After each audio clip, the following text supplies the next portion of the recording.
World Malayali ഫെഡറേഷന്റെ 5ാമത് global കൺവെൻഷന് Dubai വേദിയാകും. 3 ദിവസത്തെ ആഗോള സംഗമത്തിൽ കേന്ദ്രമന്ത്രി സുരേഷ് ഗോപി അടക്കമുള്ള പ്രമുഖർ പങ്കെടുക്കും.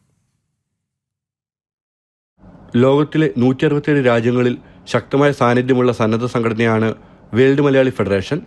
WMFന്റെ ഗ്ലോബൽ കൺവെൻഷൻ ഈ മാസം 16 മുതൽ 18 വരെ ദുബായ് ദേര ക്രൗൺ പ്ലാസ ഹോട്ടലിൽ നടക്കുമെന്ന് സംഘാടകർ വാർത്താ സമ്മേളനത്തിൽ അറിയിച്ചു. സ്നേഹത്തിലൂടെയും സഹകരണത്തിലൂടെയും മാറ്റത്തിന് തിരികൊളുത്തുക എന്നതാണ് ഇത്തവണത്തെ കൺവെൻഷന്റെ പ്രമേയം. കേന്ദ്രമന്ത്രി സുരേഷ് ഗോപി, സംസ്ഥാന കൃഷിവകുപ്പ് മന്ത്രി പി പ്രസാദ്, പ്രതിപക്ഷ നേതാവ് VD സതീശൻ എന്നിവർ പരിപാടിയിൽ വിശിഷ്ട അതിഥികളാകും.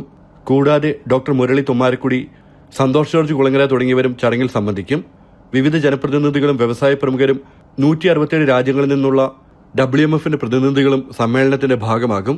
ലോകത്തിന്റെ വിവിധ കോണുകളിലുള്ള മലയാളികളെ ഒന്നിപ്പിക്കുകയും പുതിയ പദ്ധതികൾ ആവിഷ്കരിക്കുകയുമാണ് സമ്മേളനം ലക്ഷ്യമിടുന്നതെന്ന് global chairman doctor J. Ratnakumar പറഞ്ഞു.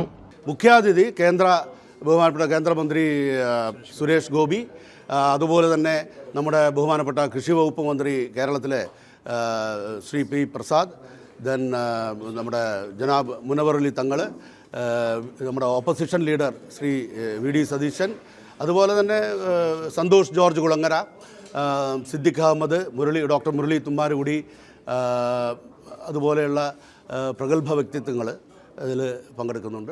അപ്പോൾ അതോടുകൊണ്ട് തീർച്ചയായിട്ടും ഇതൊരു മാറ്റത്തിന് തിരികൊളുത്തും. ഇത്തവണത്തെ ഗ്ലോബൽ കൺവെൻഷൻ്റെ തീം സ്നേഹത്തിലൂടെയും സഹകരണത്തിലൂടെയും മാറ്റത്തിന് തിരികൊളുത്താം. വിവിധ മേഖലകളിൽ കഴിവ് തെളിയിച്ചവർക്ക് പുരസ്കാരവും സമ്മേളനത്തിന്റെ ഭാഗമായി സമ്മാനിക്കും. വയനാട് ഉരുൾപൊട്ടൽ ദുരന്തത്തിൽ എല്ലാം നഷ്ടപ്പെട്ടവർക്കായി വേൾഡ് മലയാളി ഫെഡറേഷൻ നിർമ്മിച്ചു നൽകുന്ന വീടുകളുടെ താക്കോൽദാനവും കൺവെൻഷൻ വേദിയിൽ വെച്ച് നടക്കും. ജനം, ദുബായ്.